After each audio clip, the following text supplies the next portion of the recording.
Hello and welcome to perfection IAS.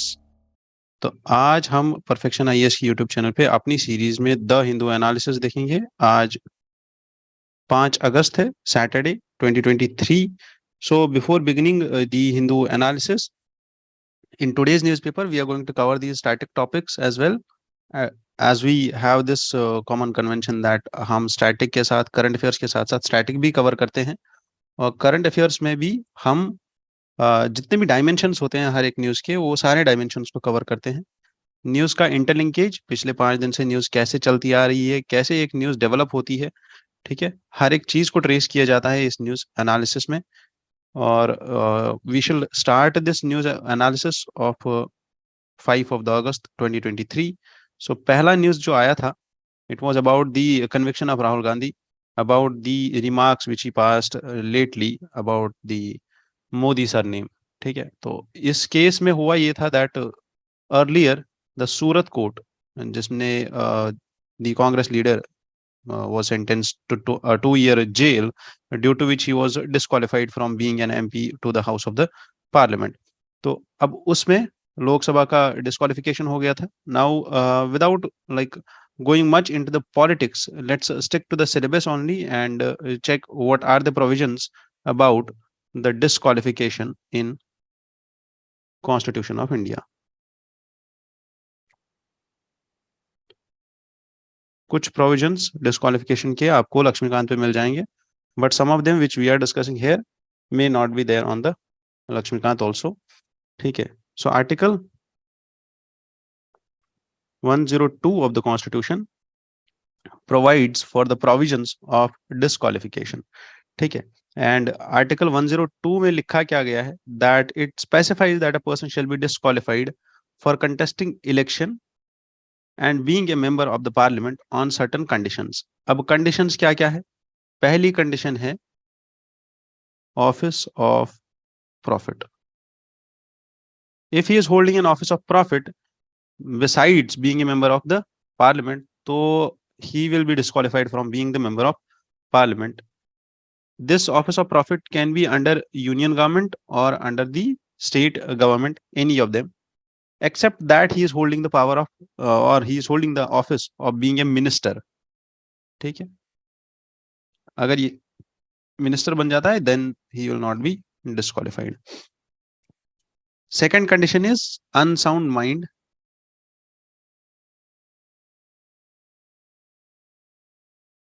And if that is declared by a court, that a person is of unsound mind is declared by a court, then only he will be disqualified from the House of Parliament. If he is an undischarged insolvent,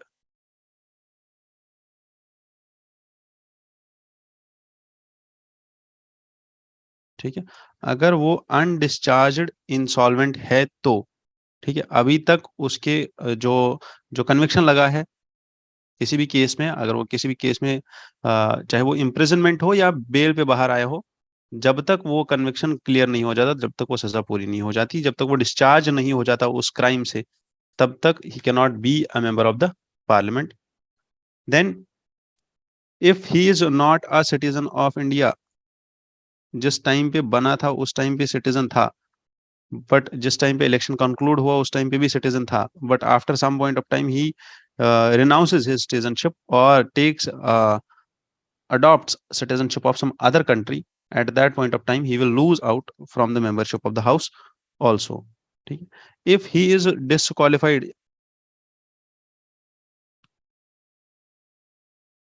if he is so disqualified under any other law of the parliament, अगर parliament का कोई भी दूसरा law हो उसके अंदर इसको disqualify किया जाए, then also he is disqualified. Article 102 also authorizes parliament to make laws. ठीक है, तो parliament will make laws to regulate the conditions of disqualification, and so there can be any other analogous provisions for the members of the state legislature also. ठीक है। Similar type of provisions are for state legislature also and state legislative assembly members also and state legislative council members also. ठीक है, उनका भी disqualification same pattern पे ही होता है। Then there is representation of peoples act 1951, जिसमें कुछ कंडीशंस दी हुई है। अब जब भी आपको यूपीएससी एमसीक्यू पूछेंगे तो एमसीक्यू आप टेस्ट सीरीज का सॉल्व करेंगे या यूपीएससी का सॉल्व करेंगे, keep this in mind that the provisions which are there in constitution are different than the provisions which are there in representation of peoples act 1951।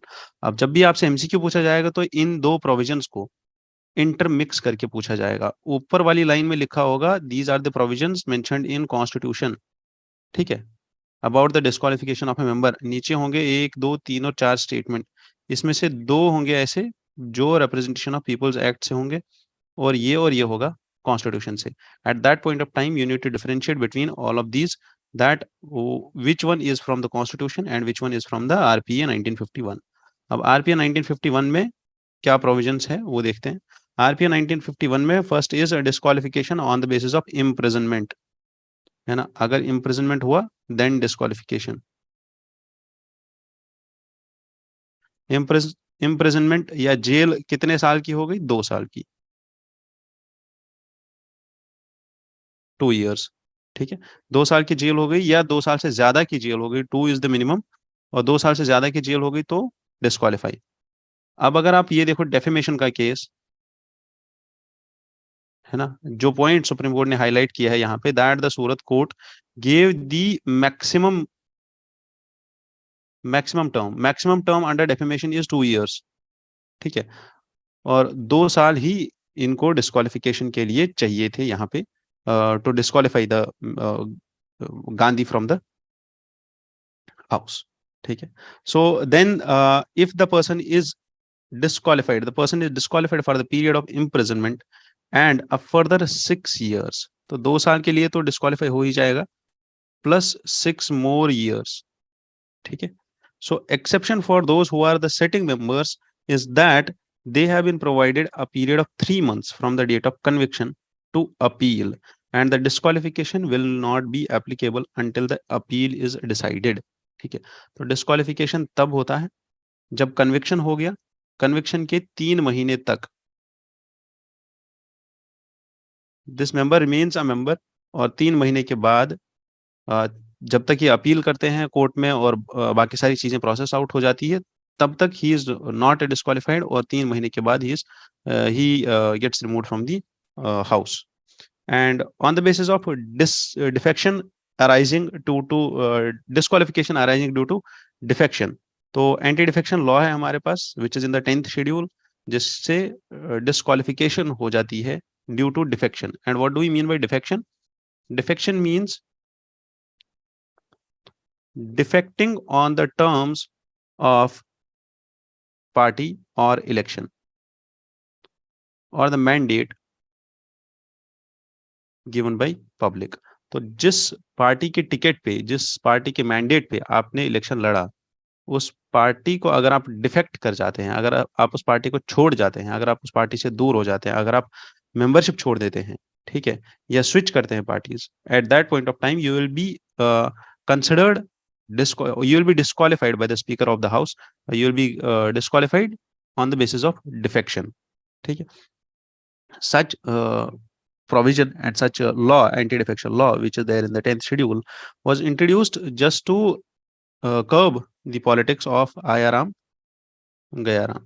ठीक है, ayaram gayaram politics was a natural, was a a taboo associated to Indian politics, that is that the horse trading of the MLAs and horse trading of MPs। ठीक है, and this actually evolved when there was this the problem actually evolved because of the not because of the coalition politics, but on the sidelines of the coalition politics, when there was the growth of regional political parties and the smaller political parties which started massing up the power based on the coalition politics। ठीक है, तो that's all for this। हाँ, however you need to remember an important point, that is the questions about disqualification are decided under the 10th schedule. Under 10th schedule जो है, कोई भी question अगर होगा डिफेक्शन पे, तो only the chairman of the Rajya Sabha and speaker of the Lok Sabha are chairman और chairperson of Rajya Sabha and Speaker of Lok Sabha, these are the final authorities to decide upon the cases of defection. ठीक है, और the cases of disqualification arising due to 10th schedule. ठीक है, however in 1992 Supreme Court said that the decision of chairperson and speaker is subject to judicial review. ठीक है, और इस पे कुछ केसेस भी आए थे उसके बाद, अगर आपको याद हो तो it was first in 2002 that union of India case versus association of democratic reforms, that is ADR. A case था that in which Supreme Court upheld that every candidate who is contesting an election to the parliament or state legislature has to declare their criminal records, financial records, educational qualification वगैरह वगैरह. और ये सब चीजें धीरे धीरे, उसके बाद रमेश दलाल केस आया, लिली थॉमस केस आया, कृष्णमूर्ति केस आया 2015 में, which set the precedent that the disclosure of criminal antecedents is necessary for MPs and MLAs who are fighting the election. ठीक है, तो keeping such things in mind, these are the election reforms, or these are the reforms which are there pertaining to all of this disqualification and defection due to the you can say a misconduct, or you can say criminal conduct, you can say civil misconduct of these MPs or MLAs. तो इसके बाद there is a second news, and this second news was about archaeological survey of India and Gyanvapi mosque. अब Gyanvapi mask पे अभी news चलेगी, तब तक चलेगी न्यूज जब तक एएसआई कंक्लूड नहीं करता अपना ये सर्वे. ठीक है, तो what is there for us, we need to just revise ASI. ASI क्या है? ASI comes under, this is the archaeological survey of India, it comes under ministry of culture. ठीक है, it is actually an archaeological research and it stands for archaeological research and protection of cultural heritage. It does exploration, excavation, conservation and maintenance. ठीक है, UPSC की आदत है functions पूछना, तो functions could be asked. First it was founded in 1861, और UPSC की आदत चेंज भी हो रही है. अब वो क्या पूछ रहे हैं? Facts, Alexander Cunningham. तो एवरी डिस्कशन में what we are doing, we are clearing facts and functions both. We are going through facts and concepts both. He was the first Director General of ASI, and he is the one who is known as father of Indian archaeology. ठीक है, तो इसको थोड़ा सा याद रखना है. And दो एक्ट्स जिसपे एएसआई काम करती है, one is ancient monuments and archaeological sites and remains act 1958, and दूसरा is art treasure act 1972. Keep these two acts in mind. Done. और अभी अगर आपको याद होगा तो कुछ टाइम पहले ही 2020 में archaeological survey of India, there were 7 circles which were these are designated for archaeological survey of India to be to keep in mind while going through process and preservation and registration of archaeological monuments. और 7 circles में, मतलब 7 नए circles add किए गए थे, जिसमें जबलपुर, त्रिची, झांसी, मेरठ, हम्पी, रायगंज और राजकोट भी क्रिएट किया गया था as a new circles, 7 new circles for archaeological survey of India. ठीक है, तो इस चीज को याद रख लेना थोड़ा सा. And next is a news from Manas tiger reserve, और you can see the Kalbelia dance. Kalbelia is art form, national folk art tribal festival चल रहा था अभी भोपाल में, और कलबेलिया आर्ट डांस है कहाँ का? राजस्थान का. ठीक है, तो it is a form of Indian folk dance. ठीक है, थोड़ा सा याद रख लेना इसको. tell me roof is a dance of which state in the comment section, and do tell me this thing that chow is which kind of dance and it belongs to which state. Tell me these two things in the comment section below. ठीक है, चलो. तो yes, there is this survey which is going under the noted economist whose name is Jean Dries. ठीक है, अभी सर्वे चल रहा है बिहार के गवर्नमेंट स्कूल्स में, and this survey has highlighted that the schools in Bihar are actually at risk of being replaced by the tuition centers. This is the survey which it has conducted in the two districts of Araria and Katihar. Araria और कटिहार में ये सर्वे हुआ है. Important point है हमारे लिए, just to understand the nature of Indian education system in transition. ठीक है, और अगर आप इसको लिंक कर सकते हो तो इसको आप लिंक कर सकते हो education policy of India 2020, new education policy. हाँ, एनईपी, न्यू एजुकेशन पॉलिसी 2020 जो आई थी अभी 2 साल पहले. तो keep this in mind. However it has highlighted one more thing, that is कि जो अभी सिल्वर लाइनिंग है बिहार के एजुकेशन सिस्टम में, दैट इज कि उसमें वुमेन का पार्टिसिपेशन ज्यादा है, एंड जो डिसएडवांटेज्ड, सोशली डिसएडवांटेज्ड ग्रुप्स है उनका पार्टिसिपेशन ज्यादा. तो nearly 40% of the teachers are women of social composition, and the composition of education providers or the teachers is similar to that of the rural composition of Bihar.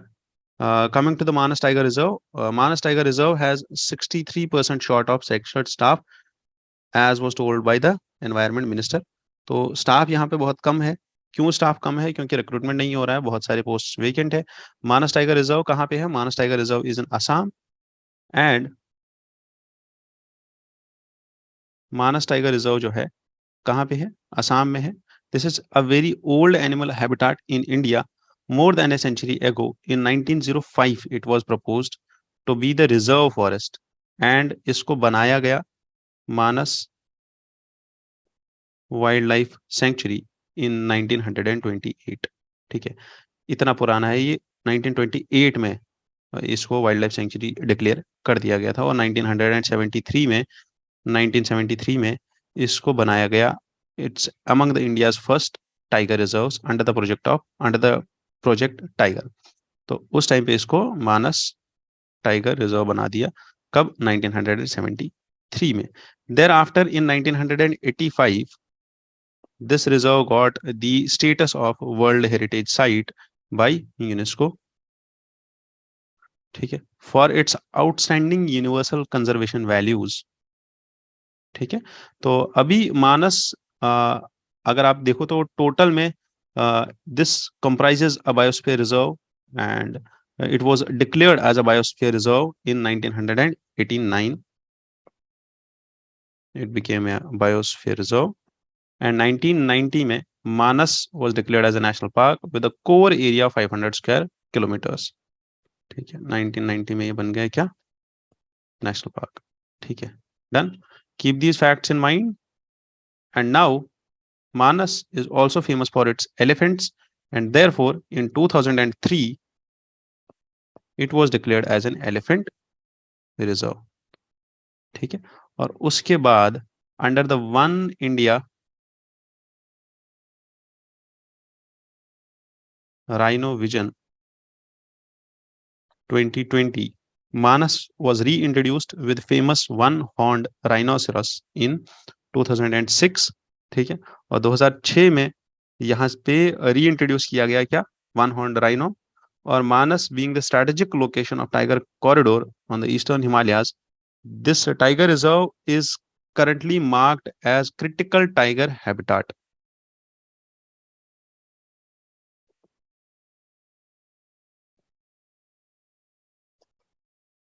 Critical tiger habitat in 2008.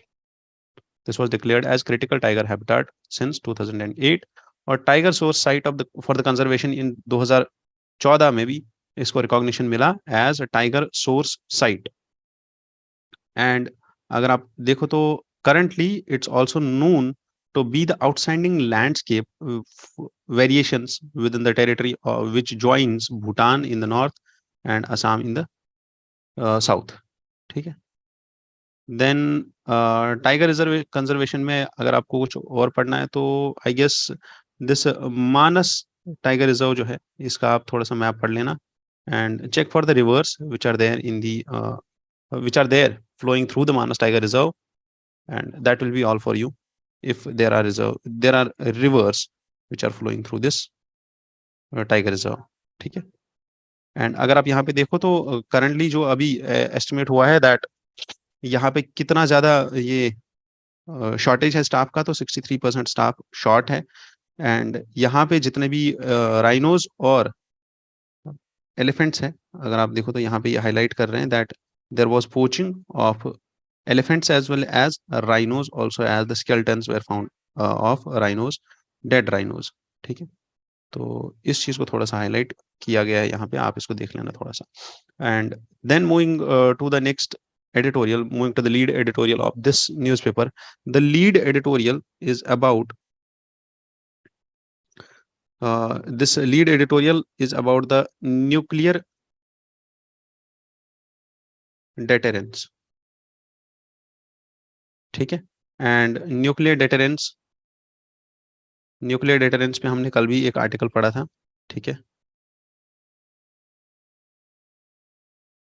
Nuclear deterrence पे कल भी हमने एक article पढ़ा था and Thomas shelling की theory भी हमने पढ़ी थी that how does nuclear deterrence theory set a discourse that whether we should go for or whether we should just keep this assumption or whether we should create apprehensions that the nuclear attacks or the nuclear threats are there upcoming in this uh, are upcoming and we have to be prepared for that, and in what scenarios can be this considered as nuclear weapons will be used or they will not be used, or who will use them first, what is the first use policy। ठीक है।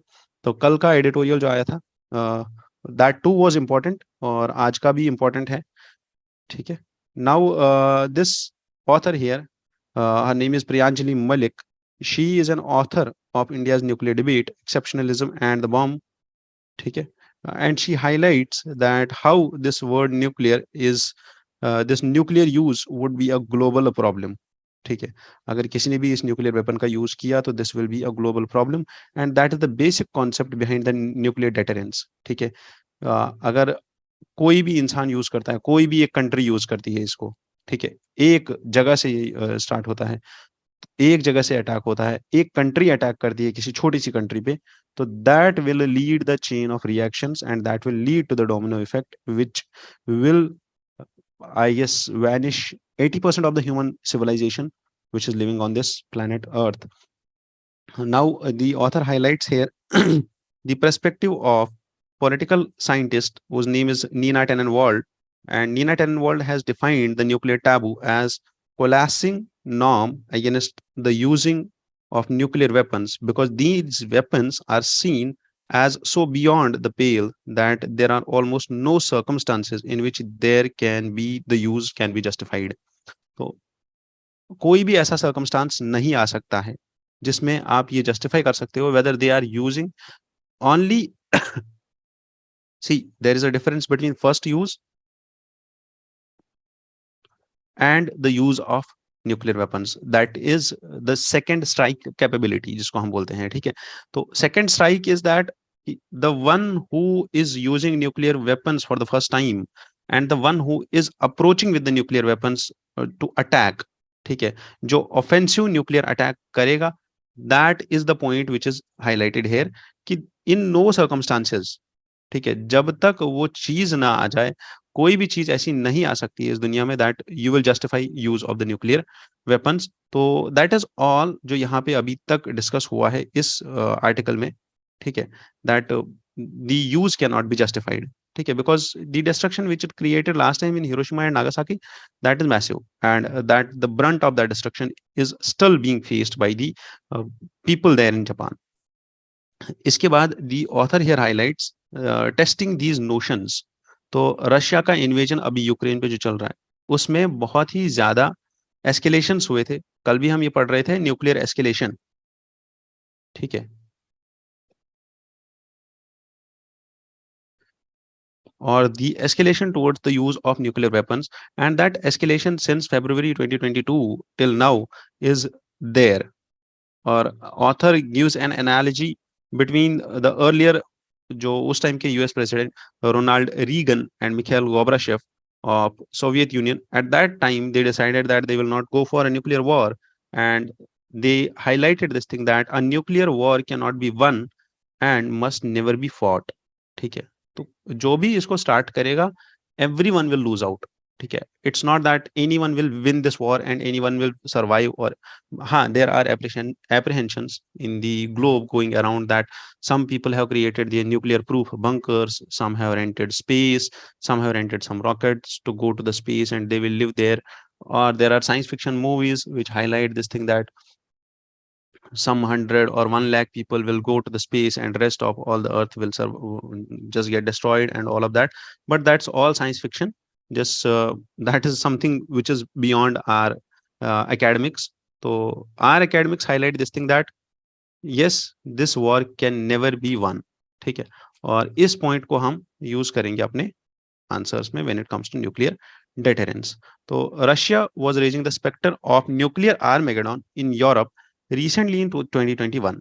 तो इससे पहले mister Putin and Joe Biden have reaffirmed their pledge in 2021 about the earlier statement that is we should not fight any nuclear war. तो अगर आप देखो तो this is something which is very much dicey, है ना।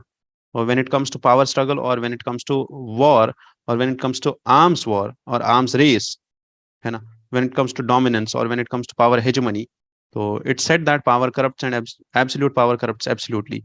So that is the point where everything gets justified in love and war is said that okay, it's justified. But if you talk about the scientists or the political scientists united involved, there is no condition in which nuclear war can be justified, है ना, or in which the first use of nuclear weapon can be justified. So there is this dilemma that whether the nuclear weapons will be used ever or not.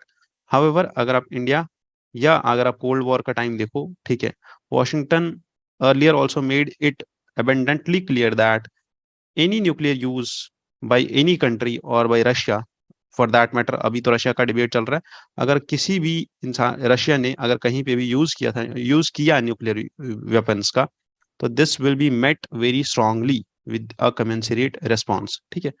अब ये nuclear use करे Russia या नहीं करे, है ना, but Russia ने बहुत सारी ऐसी चीजें की जिसकी वजह से this was evident that they may use nuclear weapons.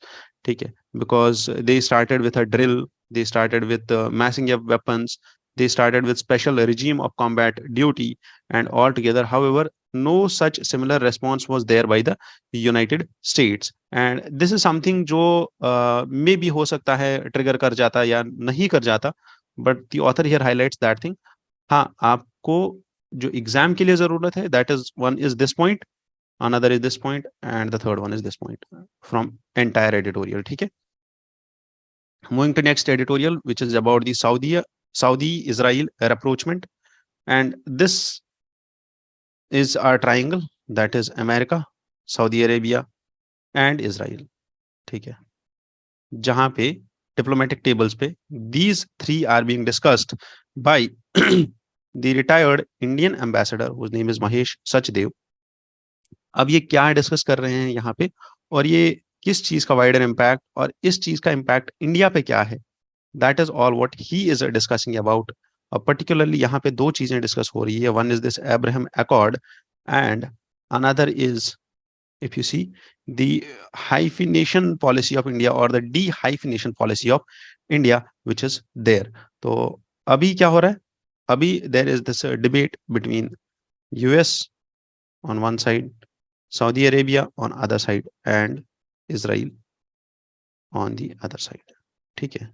तो this triangle or the diplomatic tables on which the foreign policy experts of all of these countries sit and decide and bargain to each other is about that how US will manage its hegemony or offshore balancing, and how Saudi Arabia is taking over the UAE when it comes to the relations with Israel.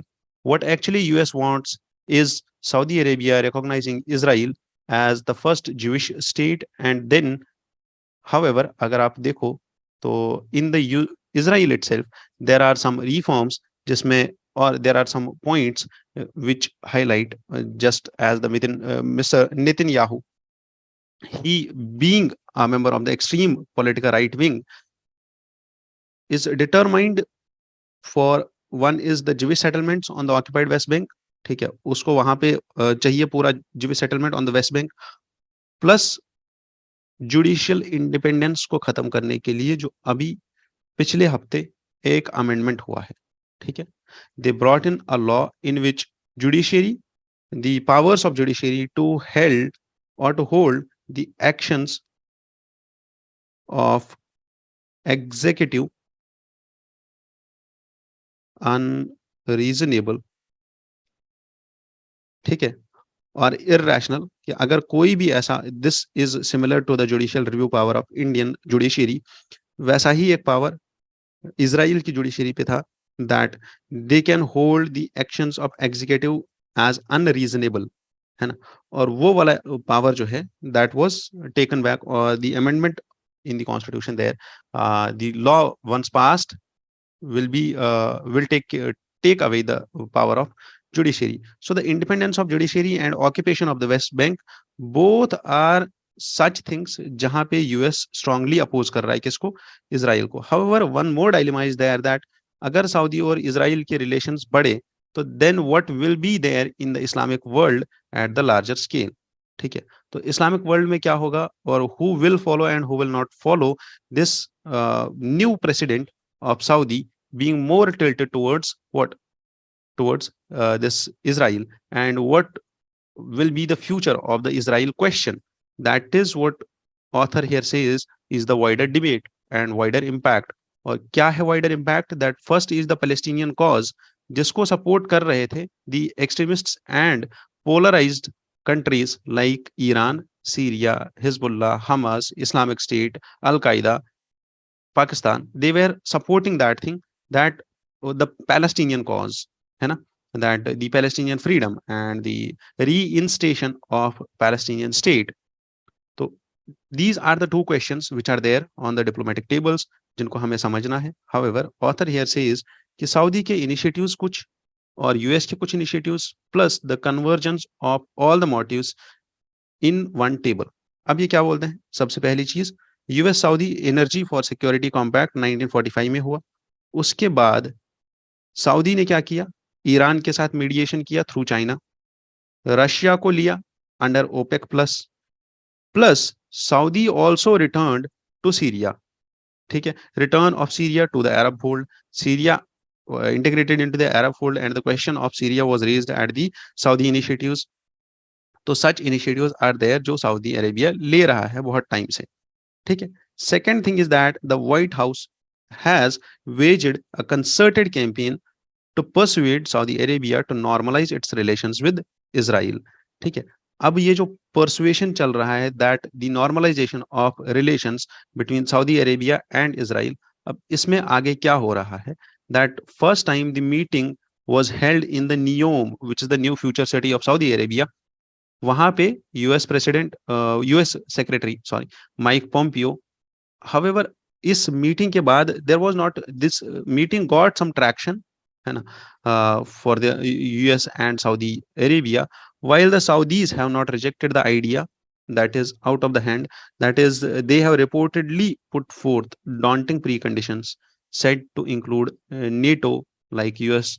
मतलब the condition here is जो Saudi Arabia ने set की है conditions for approaching the Israel, or for recognizing Israel as a state, or for recognizing Israel as a Jewish settlement state. तो उसमें क्या है, first some conditions जो Saudi Arabia ने रखी थी उस summit में और उस मीटिंग में, these were first is the NATO like US security guarantees, plus advanced American weapon system Saudi Arabia को मिलना चाहिए, approval for the acquisition of civilian nuclear technology, Israeli commitment to process leading to a two state solution. ठीक है, what is this two state solution, we will discuss it later. Then a convergence but with different motives। ठीक है, अब convergence कहाँ पे होगा? Convergence होगा United states, Saudi Arabia, Israel, China, Russia, middle east. ठीक है, all of this and the bargaining in the international sphere, जैसे the billiard balls model or the cobweb model, which says that the balls on the billiards board will uh, strike to each other, they will harm each other, but they will gain the momentum from each other. That is what the interaction in the international sphere is described as. So the thing here is कि अब यहाँ पे होगा क्या? यहाँ पे ये होगा that now everyone will play its cards, और उसके बाद the international bargaining will happen, something which is not of our relevance, है ना, because ये हम पे impact नहीं कर रहा है, because in our GS syllabus it's clearly mentioned that the foreign policy of other states and its impacts on India। ठीक है, so the foreign policies and the Middle East dimensions which are changing, and the oil diplomacy which may change, plus the Islamic world diplomacy, है ना, or the or the Sino Islamic world, है ना, this discourse is also there, और ये थोड़ा सा change हो सकता है ना, आफ्टर सच deliberations। however अगर आपको यहाँ पे याद रखना है, that is the two things are there important, one is Abraham Accord and the policy of dehyphenation which India has been proposing, or India believes in this these two things। so what was the Abraham Accord? ठीक है,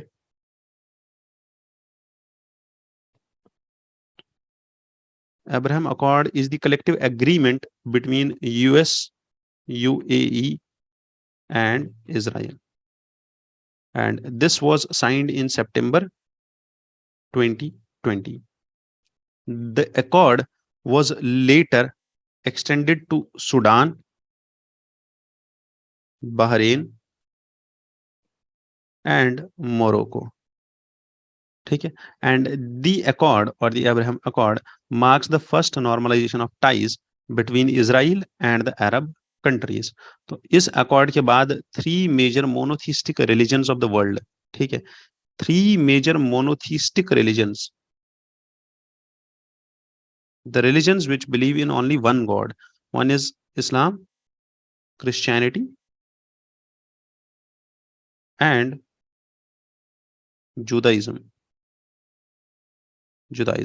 ठीक है, these three religions or all the three religions are rooted, ठीक है, इन तीनों religions का जो base है that is the profit Abraham.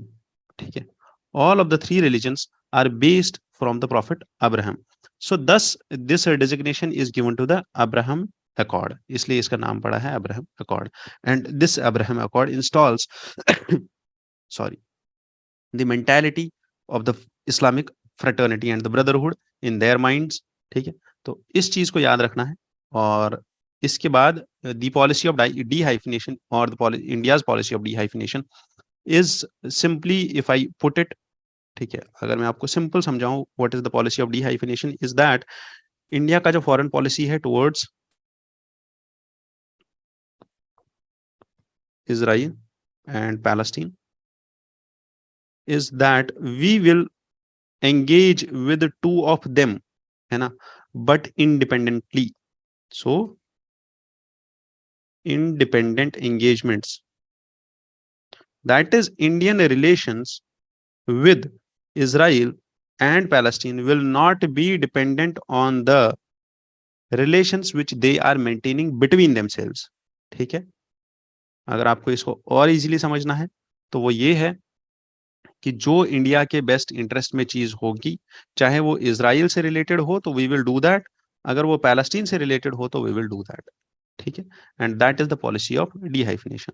और India's policy has been longest running in this longest running conflict in the world has gone from being unequally pro-Palestine. First, we were pro-Palestine for the first 2 decades to a tense balancing act. So now what India is doing, India is just balancing the power of the two nations, because one is backed by the most advanced or the developed country, and another is backed by the richest oil country, है ना, from where we are dependent on the oil. So India has to balance its interests when it comes to these two countries, ठीक है. And this debate is long pending, this conflict is long pending, and India has to by by hook or crook, India has to focus on its own national interests, and that is how the international relations work.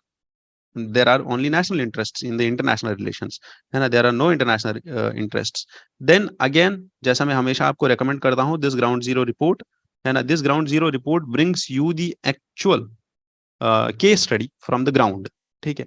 अब इस case study को पढ़ना है, समझना है. यहां से बस एक चीज याद रखनी है कि जो राइट्स हुए थे, इसमें कौन सा ऐसा डायलेमा था which was related to bureaucrat, ठीक है. इस केस स्टडी को पढ़ते टाइम आपके माइंड सेट में ये चीज होनी चाहिए, ठीक है, that you are there in this district, in this place and in this area, ठीक है, and you are working there as a bureaucrat. फिर वो लोवेस्ट से लोवेस्ट लेवल का ब्यूरोक्रेट हो या फिर वो अपर मोस्ट लेवल का ब्यूरोक्रेट हो जो वहां पे काम कर रहा है on the ground, just remember that thing and understand that thing, what you will be doing and what you will be facing on daily basis when this kind of violence, this kind of incident, this kind of severity happens in your district. और उस time पे आप करोगे क्या, उस चीज का ध्यान रखना है और उस चीज को सोचना है, मैनिफेस्ट करना है. This will help you in moving forward in your preparation, ठीक है. Just understand, you being there as a bureaucrat, you being there as a DGP, you being there as an this superintendent of police, SP, DM or SDM of that district, and how will you manage this whole scenario of law and order. Moving to the next news, that is totally इस monsoon session में अगर आप देखो तो बहुत ही ज्यादा disruption हुआ है, ठीक है. तो सिंपल टर्म इसका है पार्लियामेंट्री डिसरप्शन, ठीक है. हर दिन opposition goes on strike, walkouts, protests in the well and in the middle of the house they stop. अभी 2 दिन पहले the vice president of India Jagdeep Dhankhar sir, he also in the post lunch session, 2 minute का session हुआ and he just said that the session is adjourned और उनने बंद कर दिया सेशन. क्यों? Because opposition was creating hue and cry in that well of the house, ठीक है. तो अब पार्लियामेंट्री डिसरप्शन की वजह से होता क्या है, पार्लियामेंट्री डिसरप्शन की वजह से हुआ क्या है आज तक, और 17th लोकसभा का, ठीक है, थोड़ा बहुत एनालिसिस करते हैं, ठीक है, कि कितना काम करते हैं ये लोग. 17th लोकसभा, ठीक है, and 17th Lok Sabha has been working for around more than 230 sitting days. और इनमें कितना काम हुआ है और कितना काम पेंडिंग है, क्या क्या चीजें हुई है, थोड़े बहुत पॉइंट्स है जो आपको याद रखने हैं ताकि आपके आंसर में काम आ जाए, ठीक है. And this is about the productivity of the house, ठीक है. तो प्रोडक्टिविटी ऑफ द हाउस और productivity of the budget session अगर आप देखो तो first is productivity of this years budget session, है ना. तो बजट सेशन में क्या हुआ, दी budget session saw limited legislative activity and minimal discussion of budget, ठीक है. सबसे पहली चीज minimal discussion on budget, and in Lok Sabha around in this session Lok Sabha functioned for 33% of its schedule time, ठीक है, only for 33% of schedule time, ठीक है. only 46 hours का काम हुआ है पूरे सेशन में, ठीक है. और राज्यसभा ने बस 24%, दैट इज 32 आवर्स का काम किया है इस पूरे सेशन में. That is how they are working there. This has been the sixth shortest, sorry, budget session since 1952. ठीक है. So that is how Lok Sabha spent 18 hours on the financial business total, of which 16 were spent on the general discussion of the budget. That's it. ठीक है. और पिछले जो 11 sessions हुए हैं 2019 से लेके 2023 तक, उसमें भी ओनली, ठीक है, 11 sessions,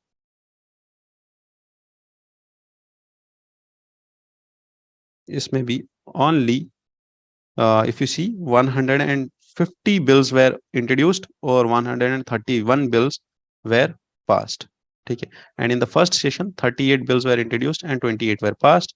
However, only 10 bills, less than 10 bills have been introduced or passed in each of the last 4 consecutive sessions. ठीक है. और हाउस का अगर प्रोडक्टिविटी आप देखो तो 177 आवर्स का टोटल प्रोडक्टिविटी था 2022 में, और राज्यसभा का 127 आवर्स का प्रोडक्टिविटी था. और डिबेट, जो अभी सबसे इंपॉर्टेंट चीज चल रही है, that is the debate in the parliament. और डिबेट इन पार्लियामेंट, ठीक है, तो there were only 11 short duration discussions in the parliament, and only a 1.5 hour discussion has been held so far, and none were held during the latest sessions. Question are, अगर आप देखो question are अगर आप देखो तो question are functioned for only 19% of the scheduled time. 19% of the scheduled time में ही question R काम किया है. Then of the Lok Sabha and 9% of the Rajya Sabha, no private member bill was introduced or discussed. Each house discussed only one private member resolution. And the lower examination under parliamentary committee, अगर आप देखो तो parliamentary committees जो बनती है, ठीक है, committees, only 14 bills, ठीक है, were referred for further examination under parliamentary committees. As little as 25% of the bills introduced were referred to committees in 16th Lok Sabha, as compared to 71% in earlier and 60% in 14th Lok Sabha.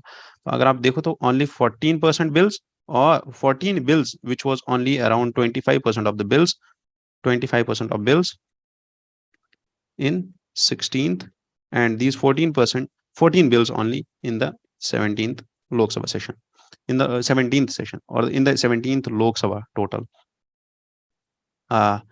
Then there is delayed election of the deputy speaker, और article 93 जबकि बताता है that Lok Sabha will choose 2 members of the house to be the speaker and the deputy speaker as soon as possible, है ना. तो 17th Lok Sabha has not elected, delayed the election of the deputy speaker even as it entered the final years of its final year.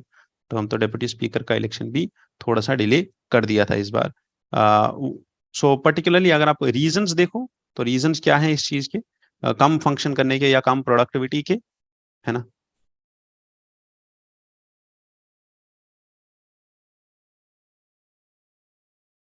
Reasons for less productivity. First is the disruption and protest by the opposition parties. Disruption and protest, which leads to loss of time and decreased productivity.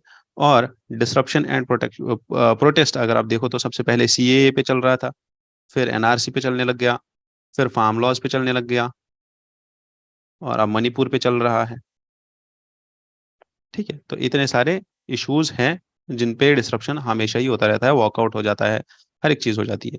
Then there was this lack of agreement, ठीक है, on the crucial matters, और lack of consensus on the crucial matters, plus short sessions also, है ना. Lok Sabha had shorter sessions compare to the previous once.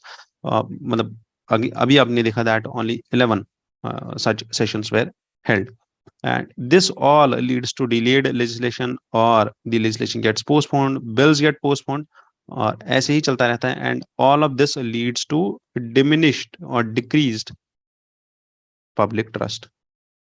ठीक है, and this leads to decline in citizen participation.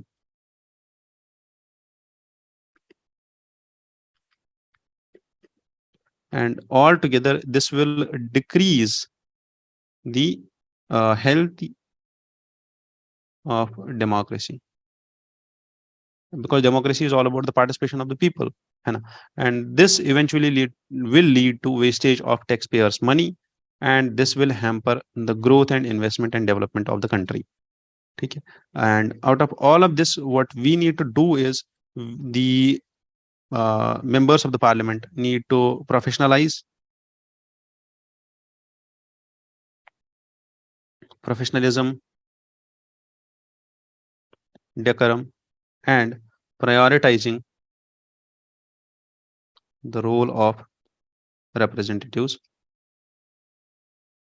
in the country and in the house also. ठीक है, so that is what we can do, and that is what has to be done when it comes to the parliamentary disruptions. ठीक है, another point was about again that organization जो अभी बनने वाला है, that is National Research Foundation. और national research foundation bill जो अभी आया था 2023 का, national research foundation NRF bill 2023, तो इस बिल में क्या प्रोविजंस थे और क्या प्रोविजंस क्या क्या मैकेनिज्म्स ये बनाना चाहता है ये बिल। इस बिल को थोड़ा सा दोबारा से देख लेते हैं। अब एक बार हमने डिस्कस किया था बहुत पहले, अभी इसको दोबारा देखते हैं। ठीक है, एनआरएफ बिल 2023, इसको रिवाइज कर लेते हैं। ठीक है, तो first is it establishes NRF, that is national research forum. This will B N apex body. ठीक है, this will be the apex research related high level strategic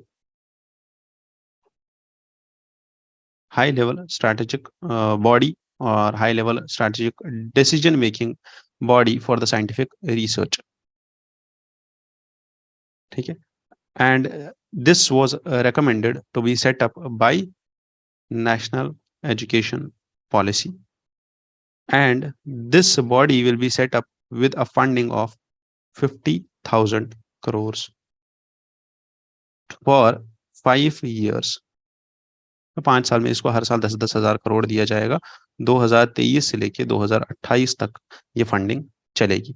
इस 50,000 करोड़ में से अगर आपको याद हो तो 14,000 और 36,000 करोड़ जो है, 14,000 will be the public investment and this will be from the government sector, and 36,000 crores will be private investment, and this will be raised, और इस प्राइवेट इन्वेस्टमेंट में CSR, that is corporate social responsibility का funding भी आ जाएगा।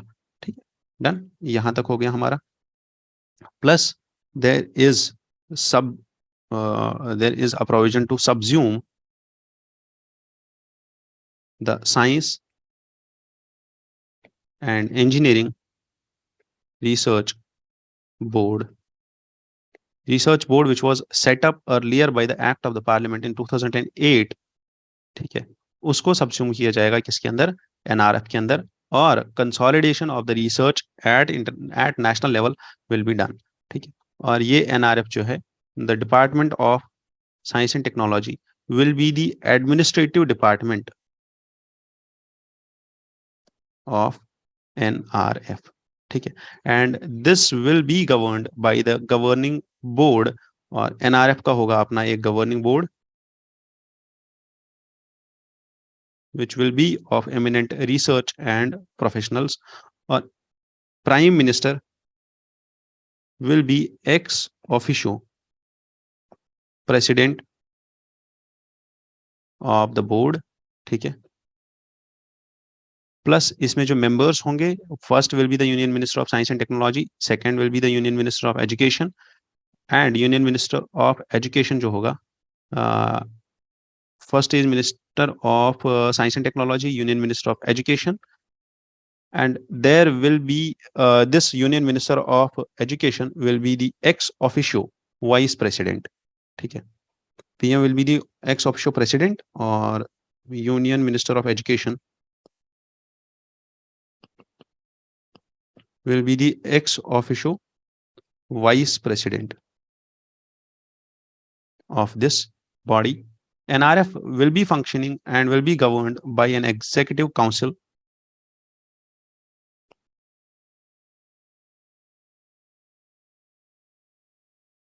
Executive council, which was chaired by the principal scientific advisor, which will be chaired by principal scientific advisor to the government of India.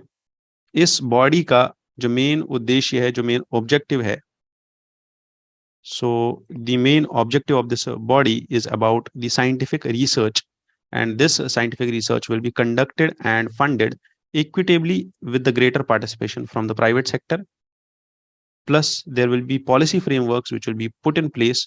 ठीक है, private participation in research, ठीक है, plus policy framework plus research regulation process. And NRF will also aims to involve colleges and universities in scientific research. As currently, अगर आप देखो तो less than 1% of nearly 40,000 higher learning institutions in India are engaged in research. ठीक है, तो out of 40,000, 40,000 research institutions जो हमारे पास है, जो हायर लर्निंग इंस्टीट्यूशंस है, ठीक है, हायर लर्निंग इंस्टीट्यूशंस है, इनमें से only 1% is involve in what, research.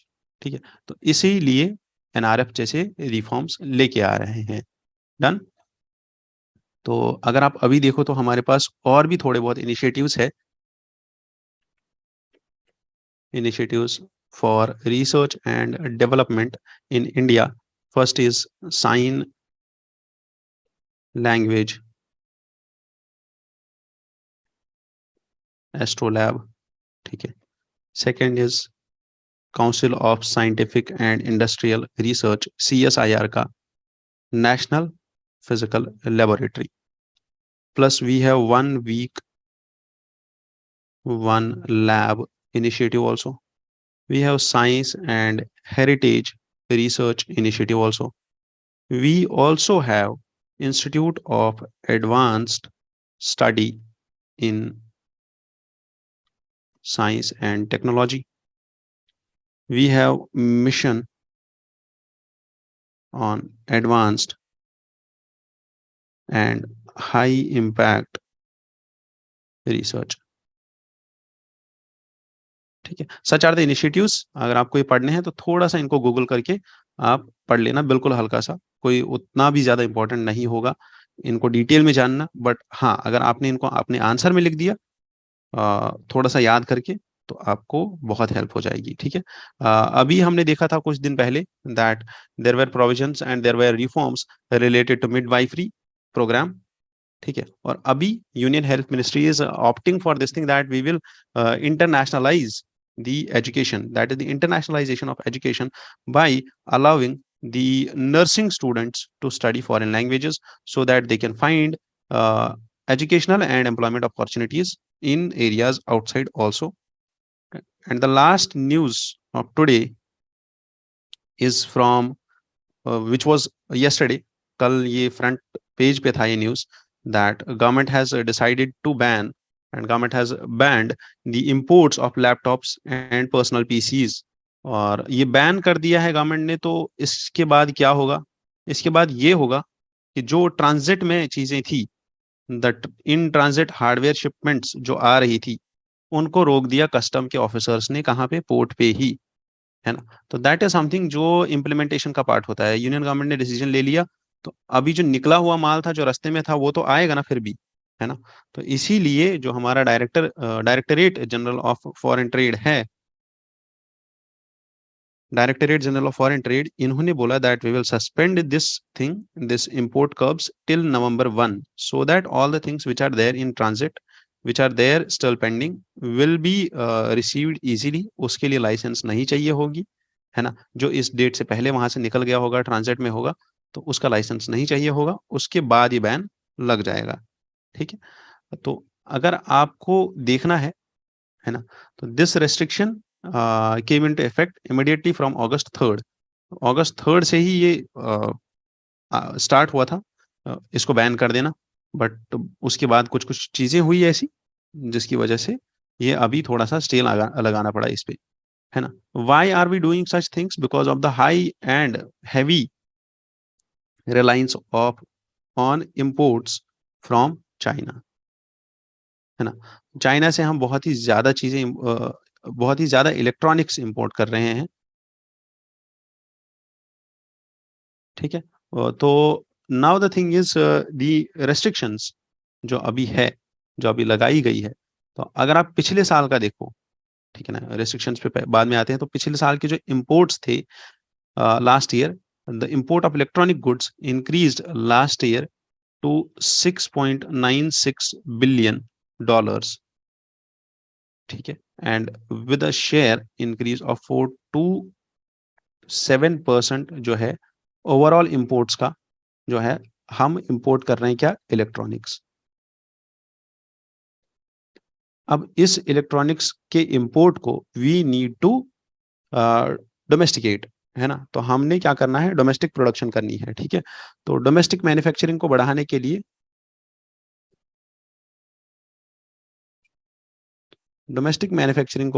लिए, हमारे पास कौन सा स्कीम है? सबसे पहले हमारे पास है प्रोडक्शन लिंक्ड इंसेंटिव स्कीम, जो अभी अभी हमने स्टार्ट की थी. और these restrictions will be now part of this PLI scheme, है ना. That was launched by government in 2020, ठीक है. And this will help in boosting the domestic manufacture. और अगर आप देखो तो personal computers, laptops from China in 2020 and 2023 amounted to around $4,105 million, ठीक है. And overall import of computers, laptops in India was total around $5,336 million, है ना. तो टोटल में से around 90% is there, I guess 80% is there, है ना. तो 80% जो इम्पोर्ट्स है वो कहाँ से आ रहे हैं? कंप्यूटर्स के चाइना से आ रहे हैं. तो one of the reasons for this import ban is over dependence on China also, ठीक है. तो उसको भी कम करना था. Then comes the directorate general of foreign trade for India. And this DGFT is a government body which is responsible for implementing the country's foreign trade policies. First is it implements the foreign trade policy or the EXIM, that is export import policy, export import policy of the government. Mandate of this Directorate General of Foreign Trade, इसका mandate क्या है? Exports को promote करना. और ये जो office है, this is attached to what? Ministry of commerce and industry. इस चीज को याद रखना है ना. This is headed by director, जिसका नाम होता है director general of foreign trade. He is from what? Indian trade services, ठीक है. तो DGFT this was formed by in 1991 में इसको फॉर्म किया गया था, जब हमने क्या LPG रिफॉर्म्स लेके आ गए थे. और उस टाइम पे इसको फॉर्म बनाया गया था, किसको? DGFT को. और DGFT 1991 से इसको बोला जाता था chief controller of import and export, ठीक है. Chief controller of imports and exports. और उसके बाद इसको बोलने लग गए DGFT, that is directorate general of foreign trade, है ना.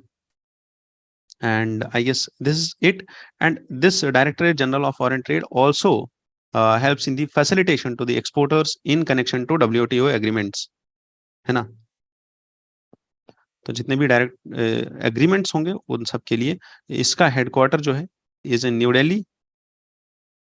हाउएवर इसके 38 रीजनल ऑफिसेस भी हैं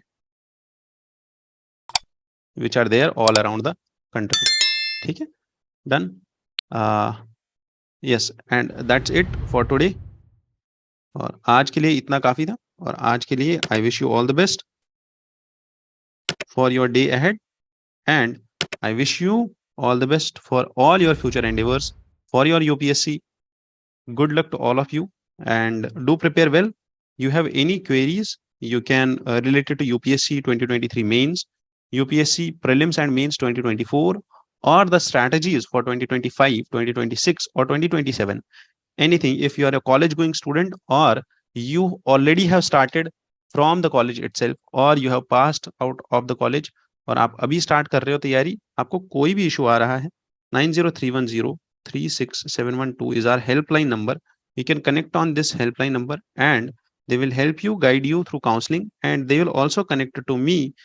My name is SK, and you can connect to me for your strategies, for your preparations, for your upcoming exams, whether that is about state PCS or UPSC. Good luck. Jai Hind.